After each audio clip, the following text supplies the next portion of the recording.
স্বরচিত কবিতা পড়ছি আমি অর্ঘ্য সেন। কলাবৃত। রাত পোশাক। রাত্রিরে নগ্ন হলে অতিকায় অজগর তার শরীর চাপিয়ে বসে। ওরে বাবা, কি ভীষণ ভার! সাপ আমি, মেয়ে সাপ আমি, ছেড়েছি খোলস, কলস উদ্ভিদ আমি, খসেছে বলকল, সকল মাছেরা হারায় সকল। আমার বিছানা আছে সুন্দর বিছানো একান্তে নিভৃতে। আমি শাড়ি, আমি চুড়িদার, আমি জিন্স।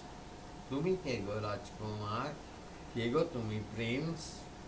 ওগো রূপচোর, তোমার পরুষ পাঞ্জা দস্যুতা মানায় ভালো পুরুষের, নারী শুধু উপভোগ্যা। এ কেমন বিধির বিধান! দৈববশে রাজা দেশে পেয়েছি নবনীত তনু, উৎসর্গ করব আজ ধনুধর দেবতনু।